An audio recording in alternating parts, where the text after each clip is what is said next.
Friends, welcome. Welcome, so nice to see you. I'm Marc Scorca, president of OPERA America, and welcome this evening to a very busy National Opera Center. I'm delighted you're with us for the opening of the 2023-24 Onstage at the Opera Center series. We have a great lineup this year of leading composers, librettists, one of whom is sitting right in front of us, singers, and you'll hear excerpts of new works. The Onstage series is designed to give you a glimpse of what it takes to establish and sustain a career in opera, what it's like to create a new work, and what it takes to advance this art form in this industry in the country today. All of our material you can find, all of the upcoming events on OPERA America /Onstage. You can see the whole lineup. We have 9 programs throughout the season. We're starting in a festive mode for opening night tonight in our cabaret setting. To those who are in the room, I'm glad some of you have some wine. We have a reception afterward. We have hundreds of people joining us on the live stream, so welcome to you too, wherever you may be.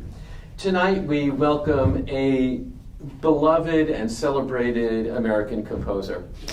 His opera Dead Man Walking is the most performed opera of the 21st century, and last night it opened the Metropolitan Opera season to great acclaim. The audience stood up and roared with applause, not just because of the power of his opera, but because he is among the most loved people in the opera industry. So without any further ado, please join me in welcoming Jake Heggie.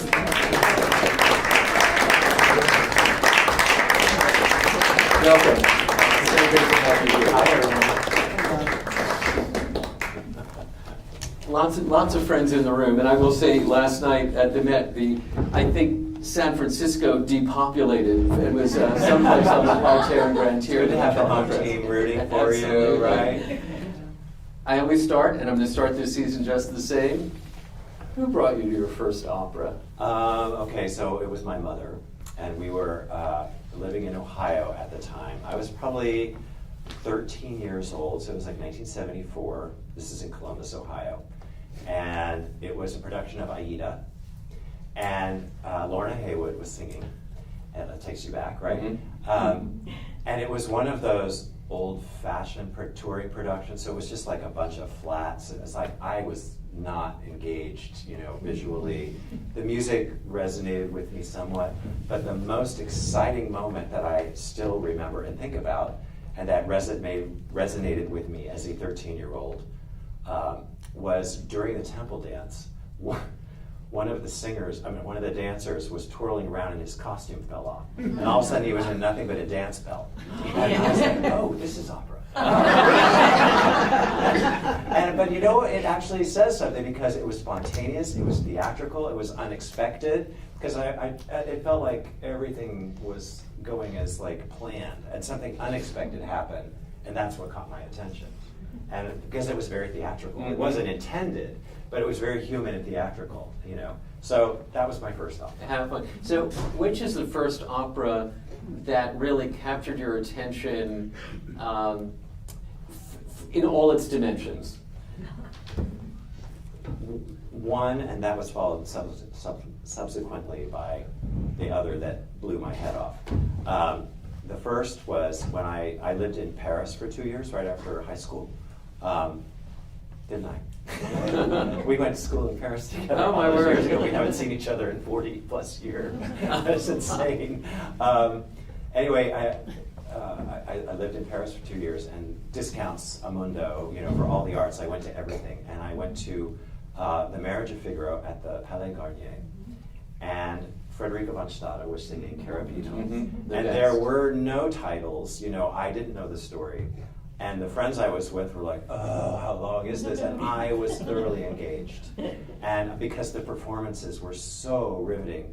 And then a few years later, I moved to go to school at UCLA. And there was a production of Peter Grimes with John Vickers. And it was a revelation. And just before that, I had seen the first national tour of Sweeney Todd with Angela Lansbury.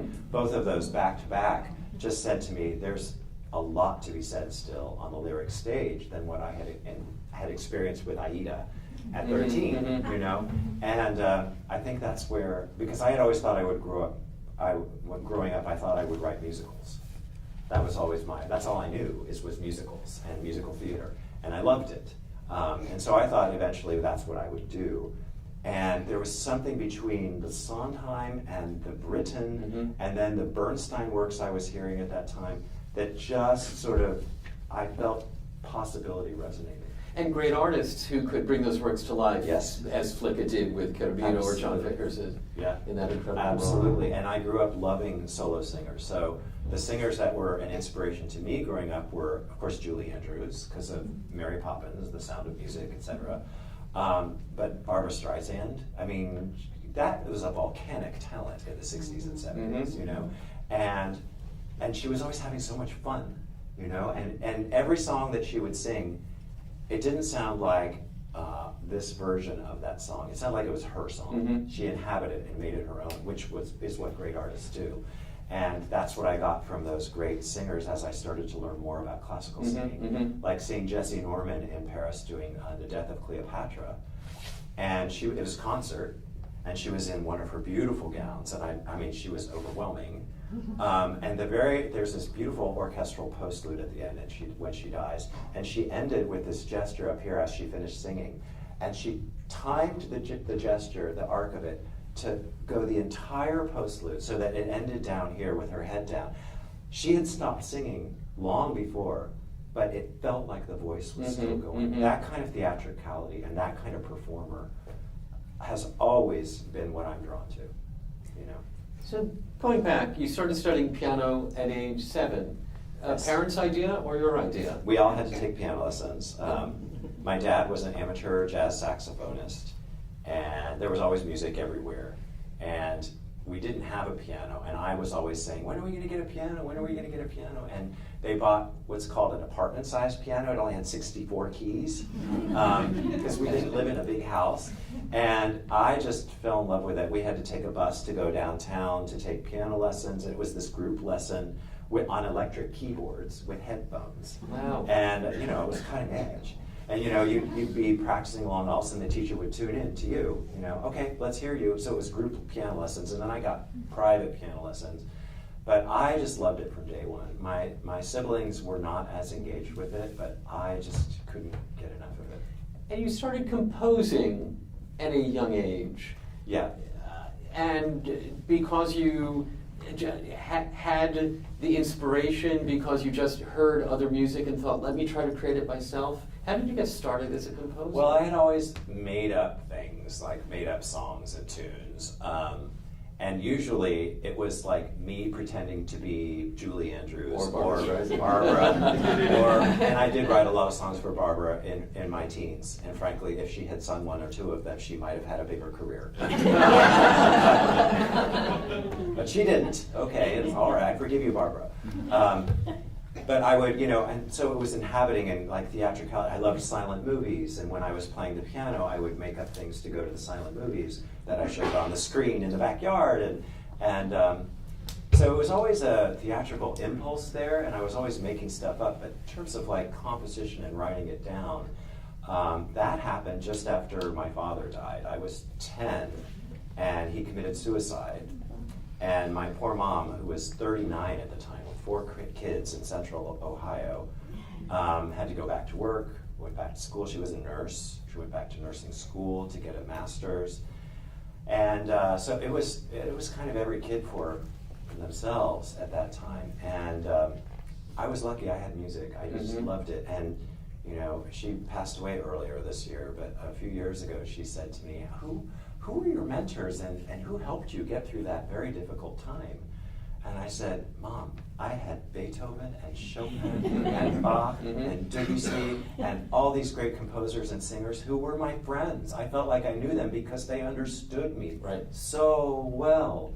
I mean, it saved me again and again. But after my dad died and there was sort of emotional shrapnel everywhere, first of all, I went to music. I buried myself in music.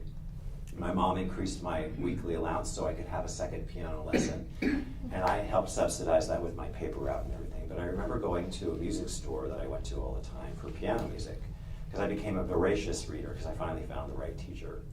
And there was manuscript paper, And I asked the guy up front, and I said, what's this for? And he said, well, you can actually write your own music. And I said, I can do that? And he said, yeah, you absolutely can. And he handed me a pencil. He goes, see, you can just do it. And I went, that's so cool. And so I just started writing like songs and piano pieces, and they were always telling a story. Like I remember I wrote this big piano suite at age 11 called The Story of War.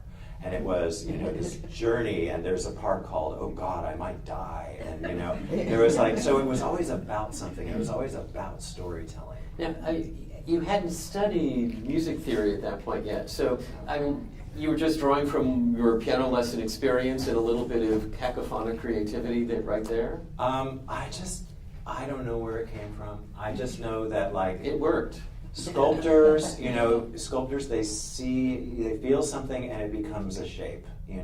Painters, they feel something and it becomes that.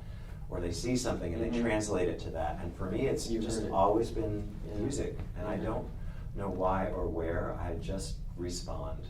You mentioned Paris. And it's so interesting, you spent a couple of years in Paris, and you've already talked about the importance of song to you, and in Paris, of course, the chanson is just so important. Did the Paris experience really shape you as a musician, your sensibilities as an artist? I think it helped. What happened just before that is when my mom moved us from Ohio to California when I was 16. And I lived there, I finished high school there in 2 years. And literally when she said, I'm thinking, because her sister lived in the Bay Area, and we had no family in Ohio, and it had now been over 5 years since my dad's death.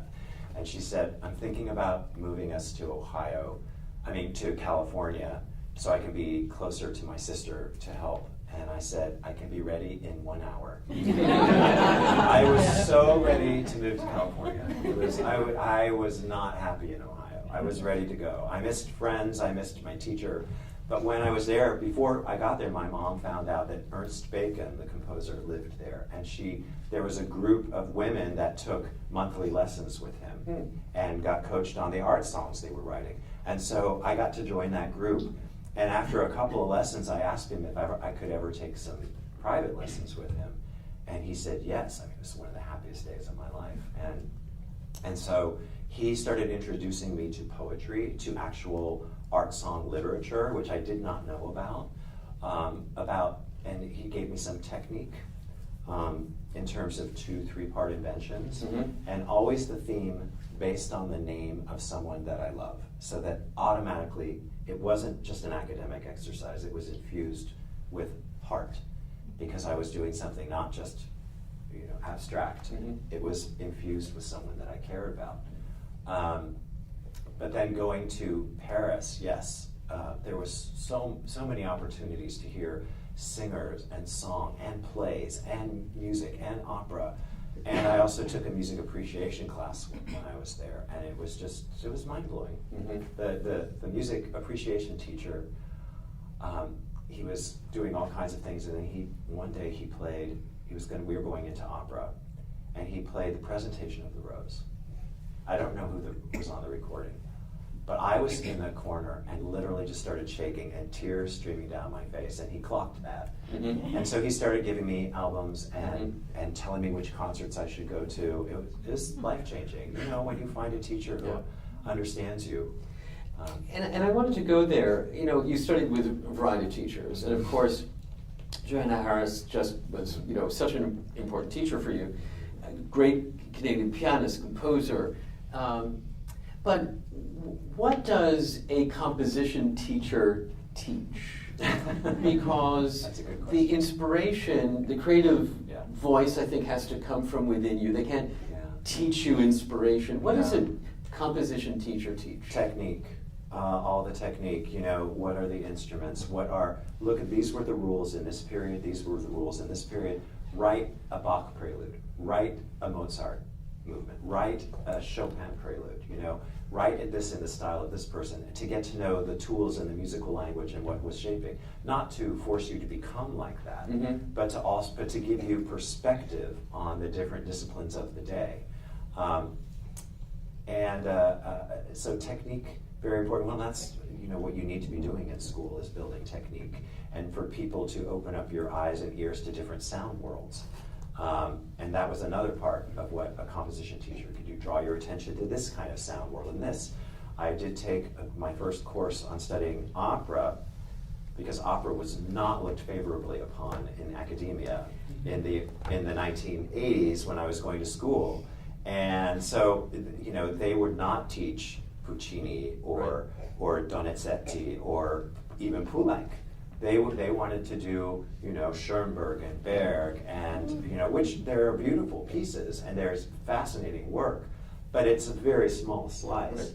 And so when I didn't feel I fit into that particular world, I said, I feel like that's really not me. They said, try it, see what resonates. That's part of school, Just go there. If there's a gallery where you go, I don't like that kind of art, go into that part of the gallery and see why, identify it. See if there is something that that resonates. So it was technique, experience, opening your ears, trying to do different kinds of forms, learning about architecture in music, the opportunity to write a lot, and sometimes write for people who were either in your class or in another, sometimes faculty, and to hear those works performed. All of that is invaluable. It cannot teach you inspiration, but you never know when the spark will happen, and that's what great teachers do.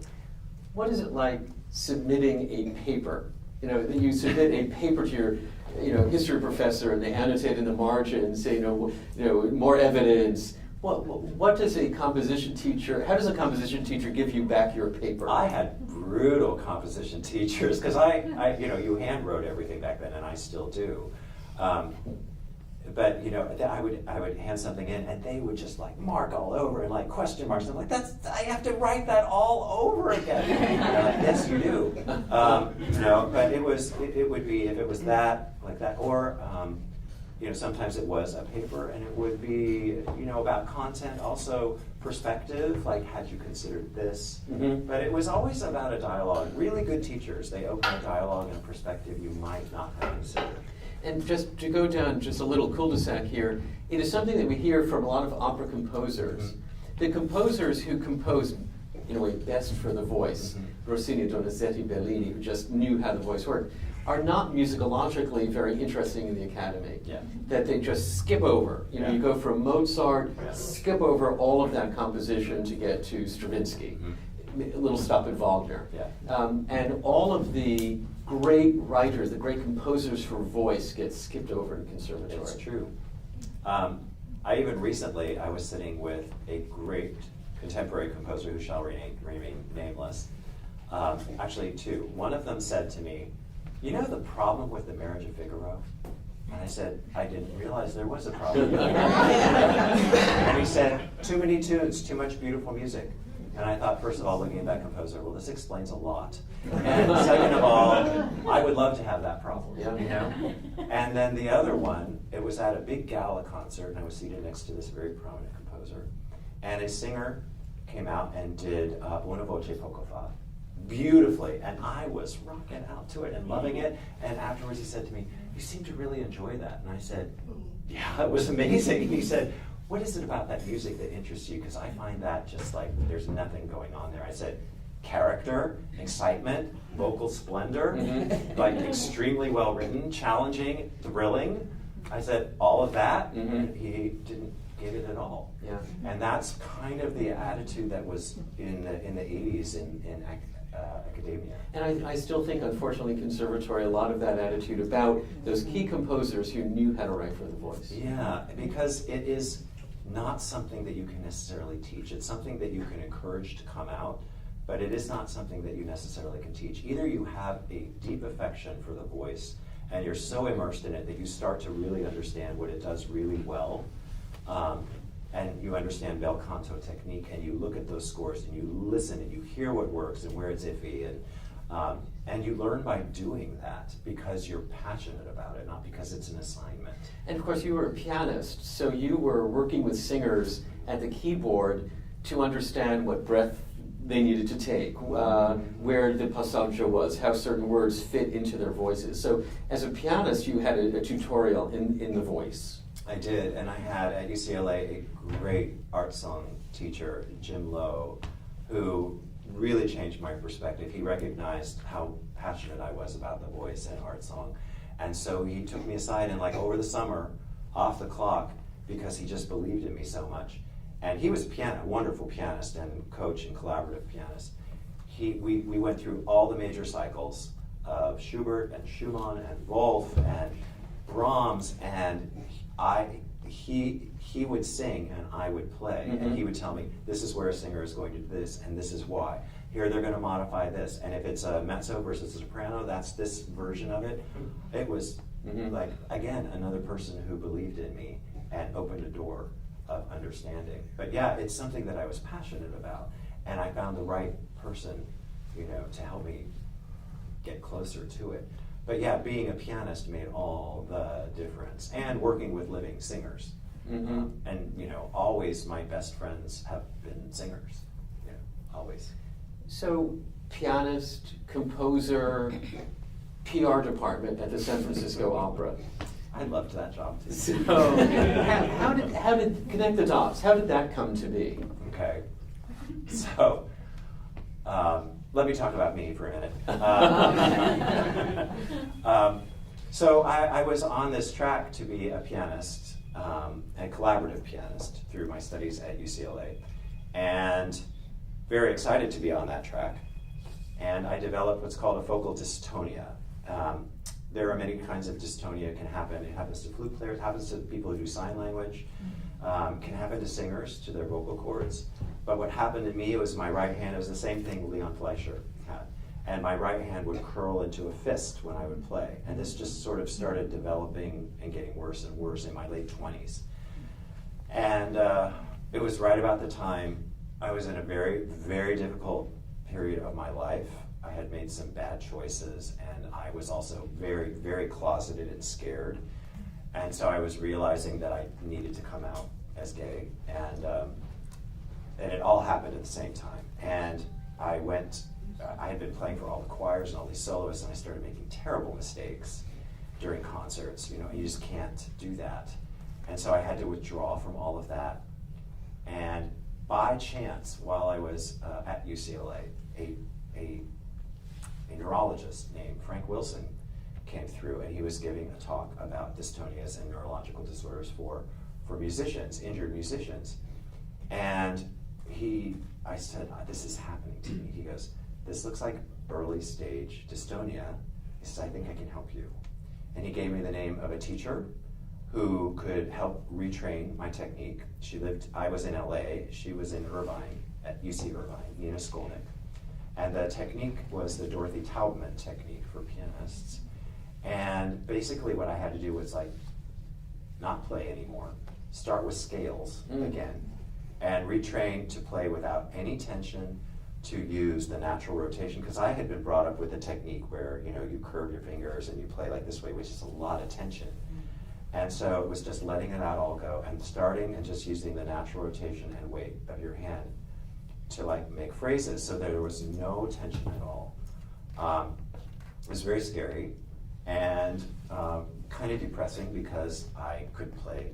And she told me, once you get through this, and it will be years, she said, you will not be able to play any of the music you played earlier because your muscle memory will take you right back. Luckily, it's a vast field. So I had to figure out a way, how am I going to support myself while this is happening and stay close to music, even though now I will not be in the middle of music. So a great friend of mine was the head of the UCLA Center for the Arts. I had been a page turner for them and turned pages for Leontine Price, Renato Scotto, Tatiana Troyanos, Itzhak Perlman, Isaac Stern, Jean-Philippe Collard, just an amazing array of artists. They always called me to turn pages. It was a great experience. Another way I learned about song. Yep. And I want to tell you the Leontine Price story later, because it's amazing. And it changed my life.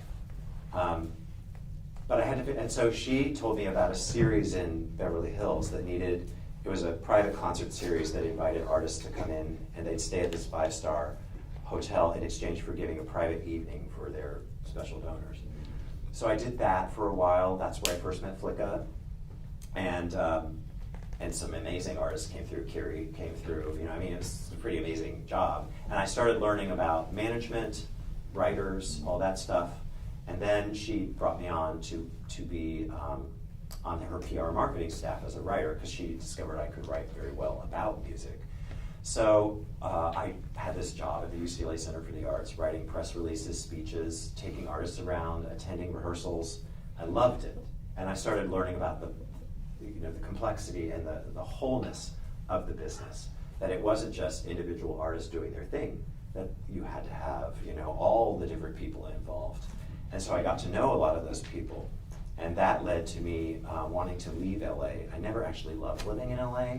I had great friends, I had great experiences, but I needed to get out because I still had this weight and shadow of the injured musician that was hovering.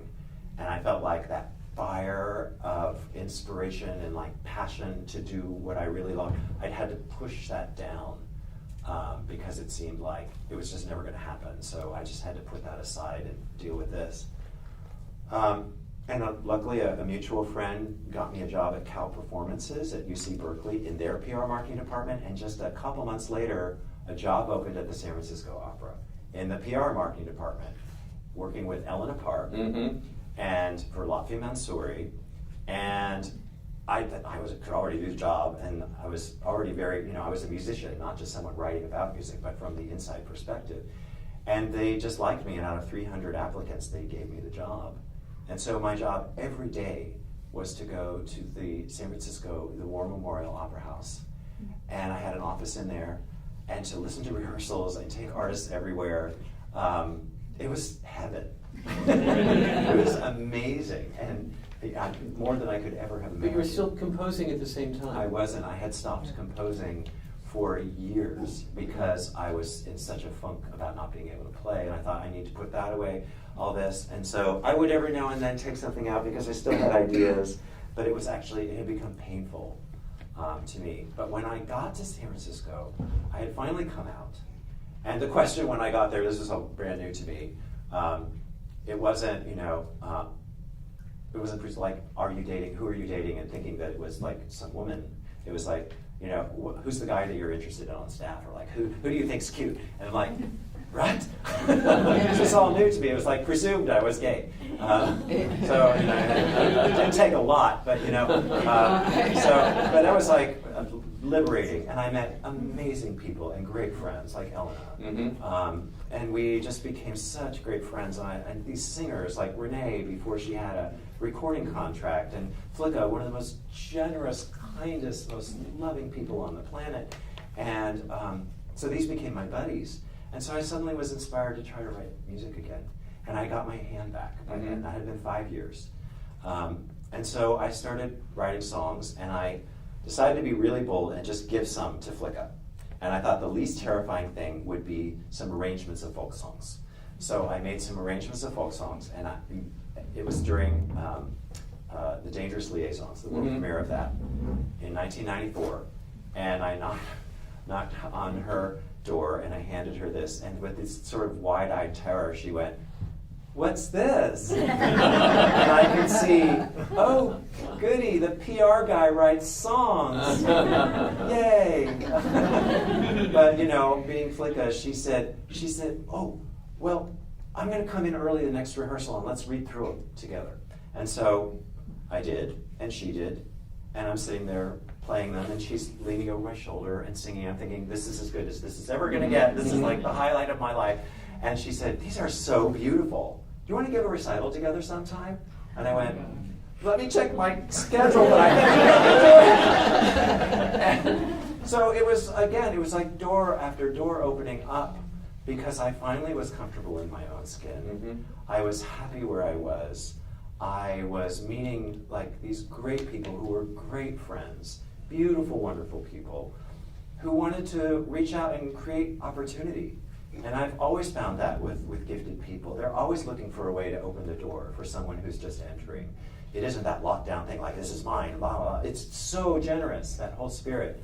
And I think I learned so much in those years. So that's when I started writing songs, and I wrote for Renee and Bryn and Sylvia, and Brian Asala, Mhm. and Earl Patriarcho, who is now in the chorus of at the Met, of Dead Man Walking at the Met. And so it was just this blossoming. Wow. Because in 1995, you won the Schirmer American Art Song Competition. And that had to have been, at that moment in your life, as you're describing it, just a real indication that, yep, I should. It was an do this. affirmation, Yeah. for sure. But I have to say, that was an affirmation, but the biggest affirmation was that singers were coming, great singers who I really admired, were coming to the PR office, not to ask about their press release or about an interview, but to ask if I had a song, because they started hearing, there's this guy in the PR office that writes songs, and they're really good, and they're fun to sing, because I had decided I'm putting academia aside now.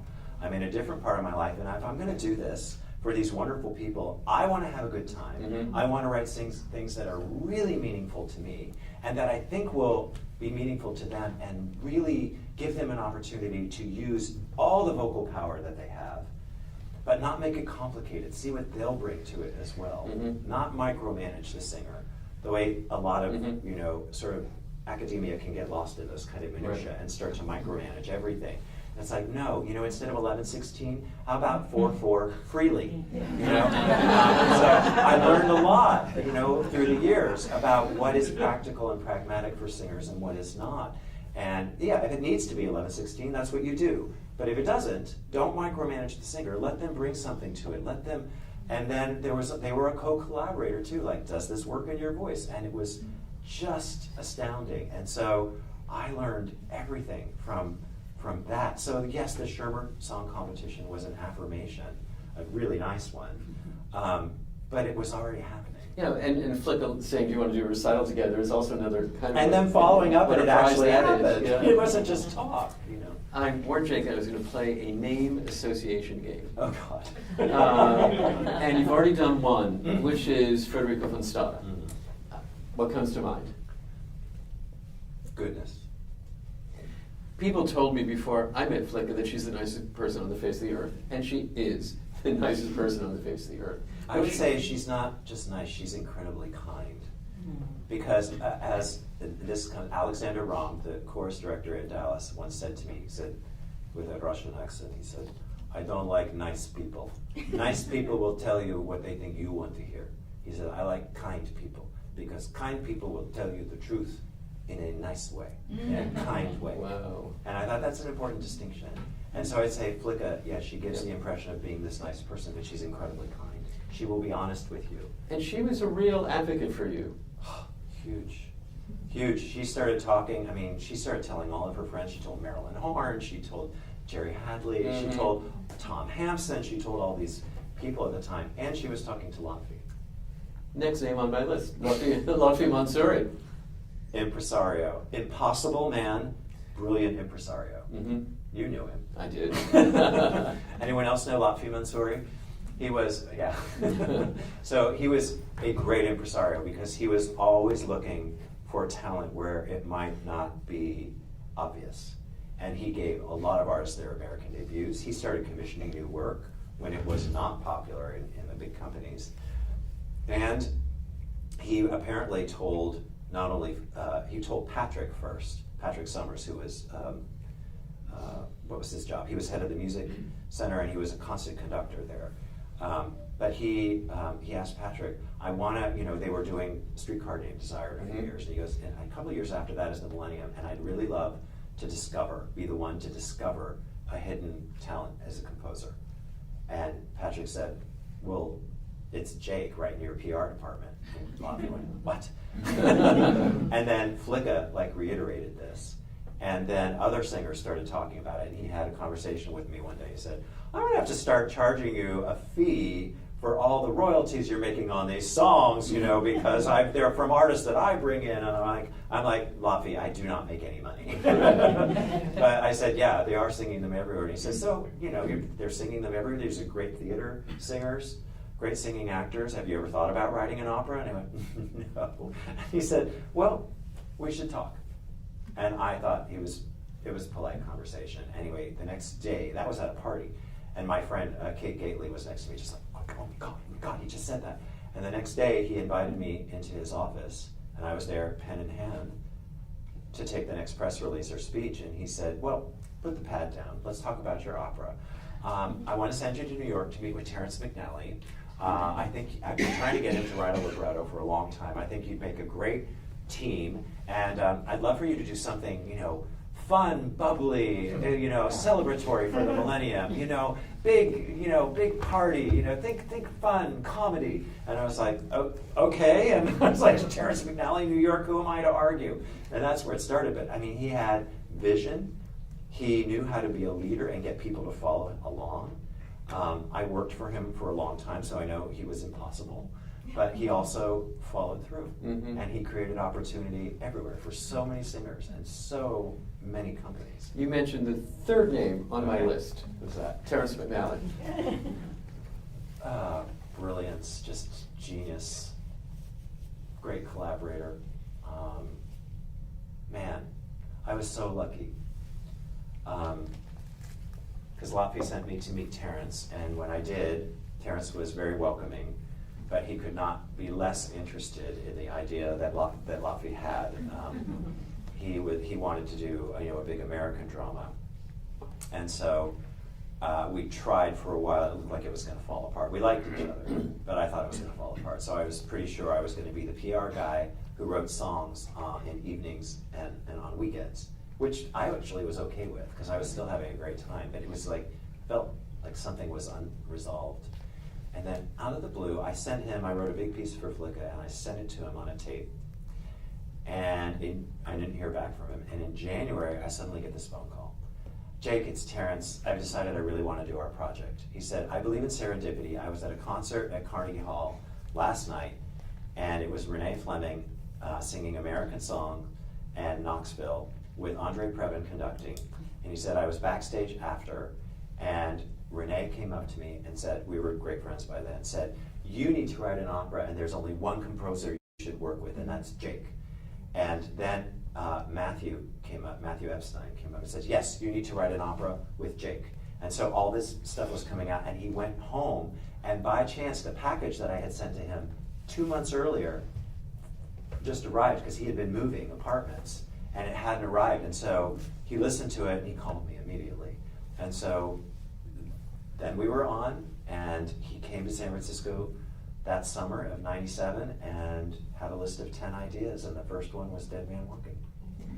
Not quite what Lafy had in mind for the millennium. No, and so when, I knew it was the right idea. Every hair stood up. I got shivers, I felt the fire. I hadn't even seen the movie. I had avoided seeing the movie. But it was everywhere. Everyone was talking about it. Susan Sarandon had won the Oscar.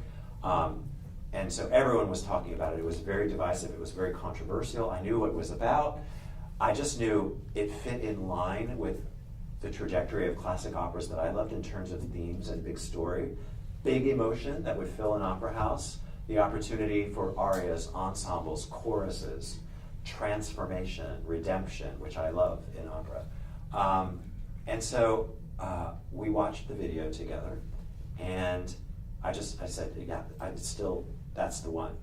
And so when we went and sat down with Lafy on the following Monday, we'd spent the weekend together. Lafy said, so, what do you got? And I said, you tell him. Because I was still working for him in the PR office.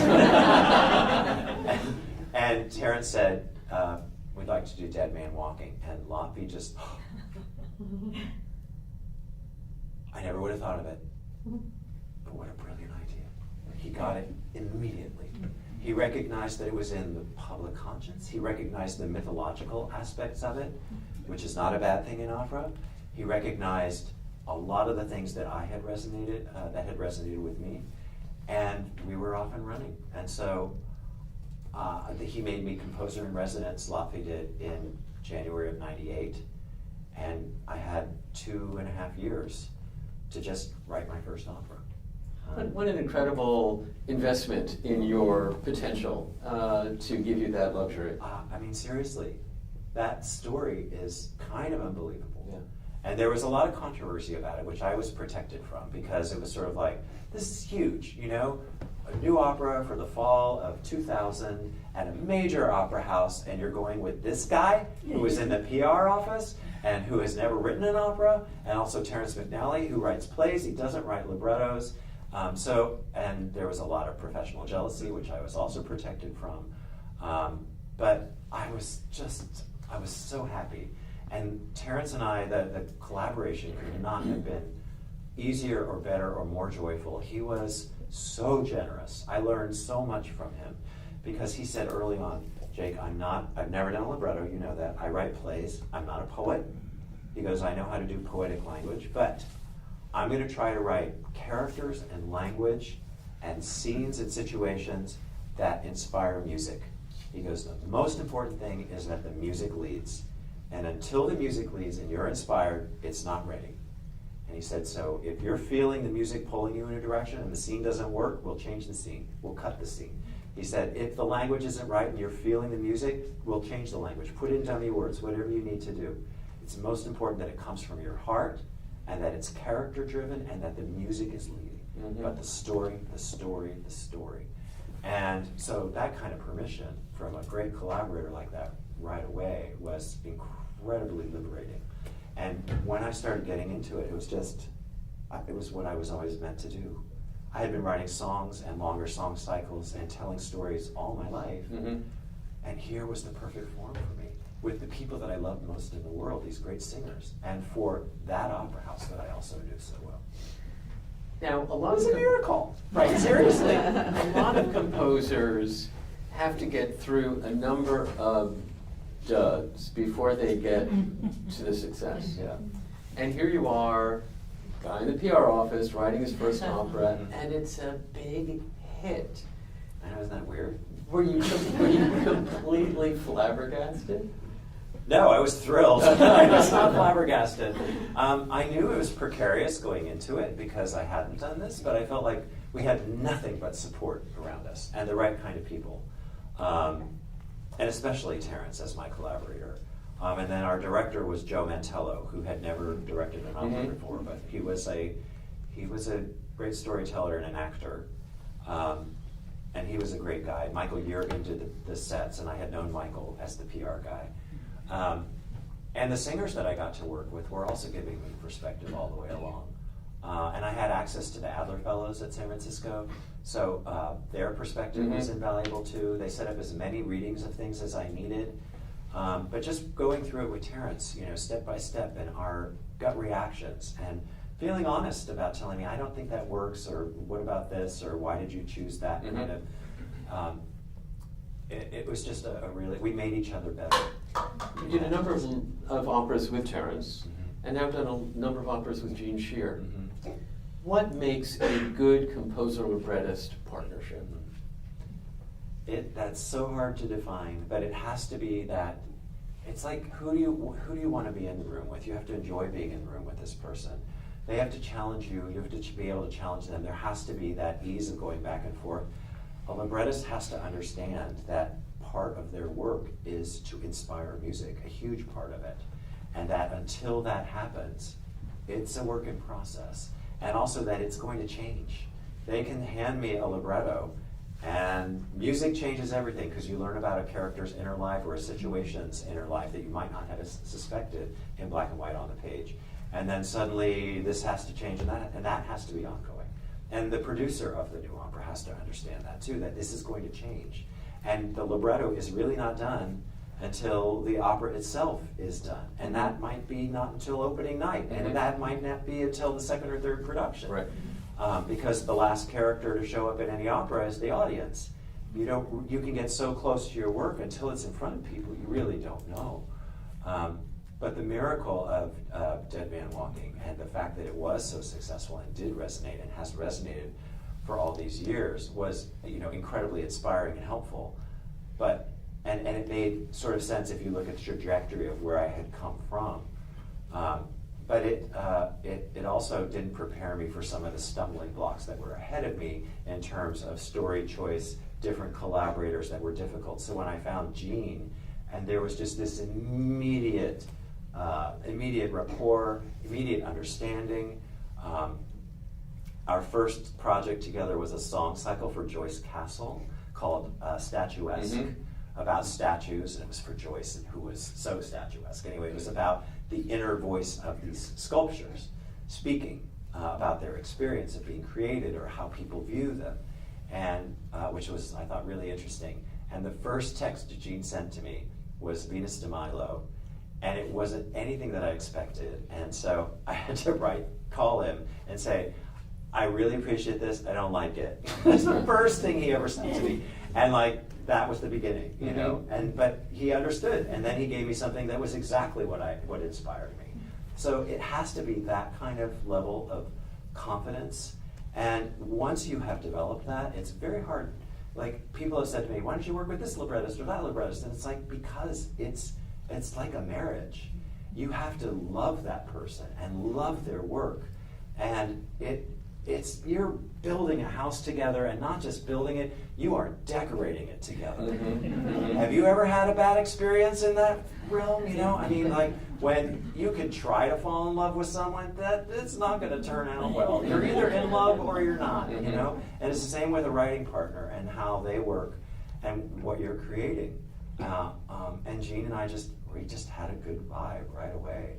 And that's led to 3 Decembers, based on a Terence Blanchard story, and Moby Dick, and It's a Wonderful Life, and Intelligence, and If I Were You, and I think 60 or 70 songs.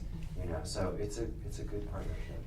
And it was Dana Gioia, someone who is a librettist, but who was the chairman of the National Endowment for the Arts. And he pointed out to me years ago that if you look at the top of the opera canon, it's by just a few composer librettist teams. It's Mozart and De Ponte, it's Verdi and Boito, it's Rodgers and Hammerstein. Rodgers and Hart as well, right. Great team. Right. Hugo von Hofmannsthal and Strauss, Wagner. Yeah. And it really, that's that team that creates the masterpieces. It's so interesting. It takes the right story, and frankly, it was actually Stephen Sondheim. After a performance of Sweeney, I told him again, that score and what you did with it is so amazing. And he said, it's a great story. He said, Jake, that's 50% of it, having the right story. And he's absolutely right. If you pick the right story, and it's the story that sets the team on fire, and then the opera company or whatever it is on fire, the singer's on fire, because it's going to be several years. So it better be a powerful, engaging story that keeps you vibrating at that level. Just like Intelligence, the story first came to me 8 years ago, right? And it got delayed because of the pandemic years, but we retained that kind of enthusiasm and excitement for it.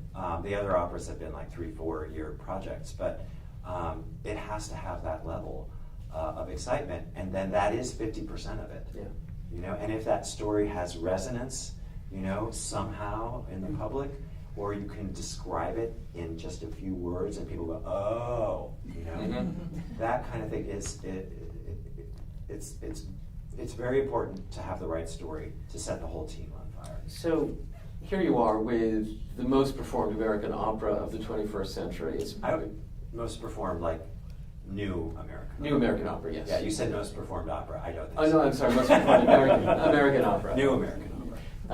Because Amal. New. It's not exactly new. And Amal may, outpace you, but it's 23 years old now. So, and it's been in Europe. It's been a lot. At big opera houses and mid-sized opera houses and small opera houses. Colleges and conservatories. Colleges and conservatories, and here it is at the Metropolitan Opera. Yeah. Does that make a difference for you? Metropolitan Opera opening night? Of course. I mean, it's the Met. It's very exciting, and it wasn't just, it's not just the Met, it was opening night last night, So, yeah, it's a very, very big deal. And, the cast is like, you can't even imagine a better cast. It's jaw-dropping. That orchestra and that chorus, and then that house, that historic house, and then and Peter actually was very collaborative. Peter Gelb was very collaborative in checking casting with me and timing and who's going to do this and when it's going to happen. And so I felt included in those decisions. But by now it doesn't really belong to me. It's my kid has grown up and can take a lot of different outfits, So, but yeah, huge. San Francisco Opera, again, huge. And it's been in Chicago, and it's been in Houston, and it's been all over Europe and Canada and Australia and even Cape Town, But, there's a different sort of mythological power Yeah. to the Met Yeah. and its history, and that is it's wonderful. If it had never happened, I would still be one of the happiest, luckiest composers on the planet. But I am very, very grateful. Yeah. Given your stature in the field, aspiring What is composers, that? aspiring composers Yes. must come to you for advice They all do. the time. They do. And is there a core message from Jake Heggie about to the aspiring composer? Mhm. Why do you want to write an opera? Why? What are the operas that you love? Name me 5 operas that you absolutely love and why. Who are the singers that inspire you? What are the musicals that inspire you? Do you like plays? Do you like novels? Tell me why. And if they can't come up with good answers to those, I'm like, you don't want to write an opera. It's not in your blood, and it better be in your blood. Or you could write something, and maybe it'll work okay, but it's not going to be infused with that passion and love and affection. You got to know what your house is. You know, we don't expect novelists to write great poetry. We don't expect playwrights to write novels, and yet, you know, they're all writers. It's like, and yet we expect composers somehow to be able to write all these different forms. You should be able to write chamber music and opera and symphony and chamber symphony. And no, those are very different fields. Like Verdi knew where his home was, in the theater, right? And Brahms knew where his home was, in the concert hall. I keep thinking, can you imagine an opera by Brahms? And I love Brahms, but that would be tough. You know? And some people who love Brahms have said, why would you say that? It would be beautiful. I'm like, I'm sure it would be. But it probably wouldn't be a great opera, because that he wrote very dramatic theatrical music, but he didn't write for the theater. Right. And those are very different places. And so I am primarily a theater composer. So the composers I'm most interested in mentoring are composers who have a theatrical interest, who love the voice, because you have to love the voice, and you have to love and respect singers. I don't know of anything more challenging or braver than being a great opera singer on the stage in front of thousands of people, trusting this to work, trusting your body to do all of these things and deliver at top level every single time. Maybe the tempo is suddenly different. Maybe someone forgets their line. Maybe your costume doesn't fit right. Maybe you're not feeling well that day, and you can't tune your instrument the way other people can tune their instrument, and they expect you still to be spot on pitch. I just, if you don't have that kind of admiration for, don't do it. You know. So that it starts with that, and then we go into other things like what kind of stories work. And consistently, what I have noticed when people say, what stories make for great operas? I say, intimate stories with large forces at work. And that's whether it's a funny opera or a tragic opera. You know? Intimate story, just a few characters dealing with some kind of conflict. But the large forces at work, that's why Dead Man works. It's a nun and a convict and a few other characters who fit into archetypal, roles, nun, convict, mother, warden, but then it becomes richer and complex. So the audience can take that information in. Intimate story, large forces at work, the justice system, the death penalty hovers in the background, which raises the stakes to life and death all the time. And you think of, Sweeney Todd versus the Barber of Seville, it's essentially the same story. One works itself out in a comic way and one in a very dark way. But what's at stake, actually, and the forces, the intimate forces, characters, relationships are there in both. And so it's those kind of stories. So then we start talking about story, what inspires you, because it has to, again, be something that sets you on fire, that you can't put down, that it's not that you want to write that you must write that, and you really feel that way. We'll talk about vocal technique. I've done some things with young composers where they don't have a lot of experience writing for different voice types. And I said, so when someone says, write something for soprano, what does that mean to you? Because there are many different kinds of sopranos and many different personalities within each kind of soprano. So get to know all those different singers and voice types so that when someone says, Well, who are you writing it for? Are you writing it with Christine Gerke in mind, or are you writing it with Eileen Perez in mind? You know, or are you writing it with Erin Morley in mind? You know, these are all very different singers. You know, so it's a lot of conversations, you know, just to see about dramatic instinct and flow and whether they really should be writing for the stage. That's just a phenomenal checklist. I'm so glad that we have that as a set of pointers. And are you a collaborator? And are you willing to cut things to make it better? And are you willing to rewrite things? Because everything has to be about making it work. And I've heard a number of composers who, after in premieres, they're so close to it, no cuts, no changes. I'm like, that's not a real theater composer. Real theater composer wants to make it work, and if something is going on too long, or there's not enough information, you have to be willing to rewrite. I mean, that's what they do in the theater all the time, in front of preview audiences, right? You learn and you put it in that day and try it out. We don't have that luxury. So you better be ready in between workshops and rehearsals to make those changes quickly. And maybe you won't really learn about it until it's on the stage. I've had that experience many times. But you have to be willing to change and cut. I love cuts. Cuts make me so happy because you don't have to get back into that creative place and try to figure out what was I thinking there and how do I make this bridge. And I also tell them to go from a piano score first, because when there are cuts and changes, if you've already orchestrated the whole thing, it's going to be a mess and a lot more work than you need to do. Again, just a phenomenal checklist. Now, we're almost out of time, but I wanted to take an audience vote. How many people would like to hear the Leontine Price story? I think it's unanimous. Thank you. So this was when things were really changing for me. It was 1987, and it was at UCLA Center for the Arts, Royce Hall, and I was asked to turn pages for her, which was so thrilling to consider. And her pianist was David Garvey, and they had toured together forever. And she couldn't have been more gracious and lovelier. This is the late 80s in Los Angeles. AIDS crisis is full blown. And they do this magnificent recital that included the Barbara Herrmann songs. And you know, I was just like, amazing recital. And to be behind her as she walked on stage and watch her take in this wave of love rushing at her, take it in, and then this dialogue that would happen between her and the audience.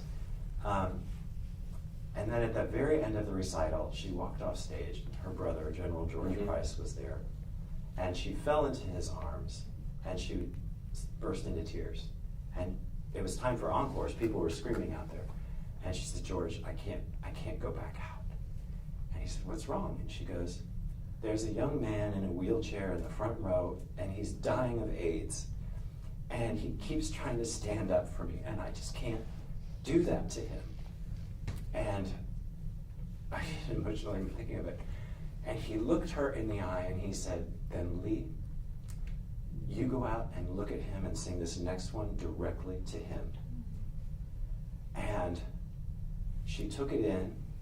She pulled herself together. The screaming and yelling is still going outside in the hall. She says something to David Garvey. She pulls herself up. They open the door. She walks out. And she looked directly at that young man. And she sang Visi d'Arte. And